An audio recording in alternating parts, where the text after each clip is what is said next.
Howdy mates, here's the third video today. So now I'm on the other side of Cedar Creek Lake. I'm along the perimeter trail, that's what I'm walking on. Right now I'm just taking a little break at the moment because the perimeter trail is quite of a distance. And for those of you who have been here, you may know the distance, but I don't want to quite give it away yet. So, right here, you have an opportunity to see so many different rocks that contain certain fossils in them. So we're just gonna look at some of them, one by one. So, without further ado, let's get into it.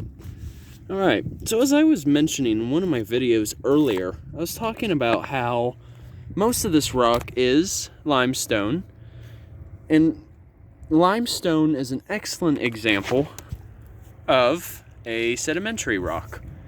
And it's usually, with sedimentary rocks, those are usually the type of rocks that carry fossils the best.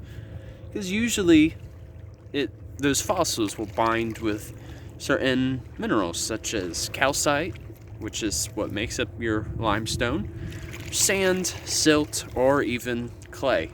Surprisingly, those are great binding agents. So that's why usually when you see fossils, they're in sedimentary rocks. So here we go. All right. So here's one piece that I found right here. This is just filled sheerly with bivalve shells. See that? I mean, it's literally what this whole entire rock is made out of. It's just shells. I mean, a lot going on in here. So that's one piece. And then, if we look, oh, wow, that's a little heavy. If we look at a cross section of the rock, this is what the inside essentially looks like.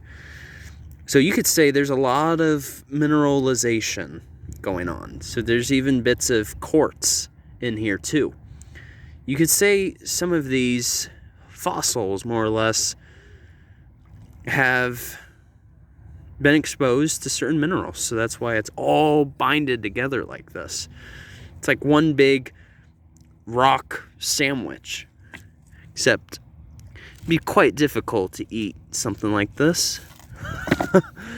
Yeah, here you can see like some of the top side of shells.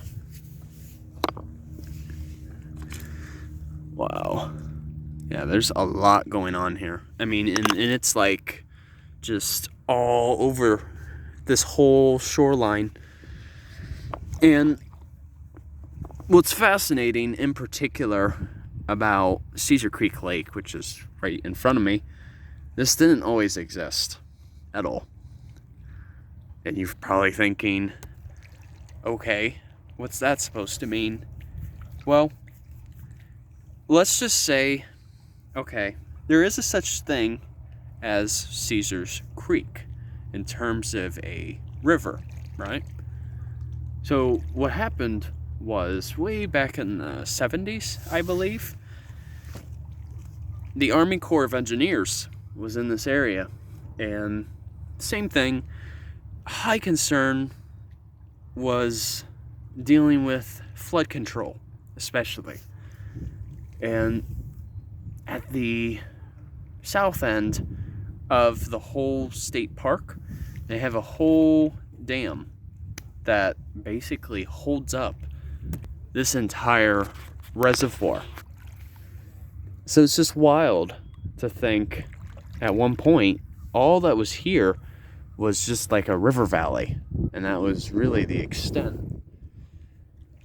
It makes you curious, you know, like what did it really look like before the reservoir was put in place? So you figure too, some of this water has brought up the exposure of some of these rocks that you normally wouldn't be able to see right away. And it's actually this part of Ohio, getting into the Cincinnati area, where you'll see a lot of these types of rocks. And here's an excellent example too, where you'll see a bunch of shells on them.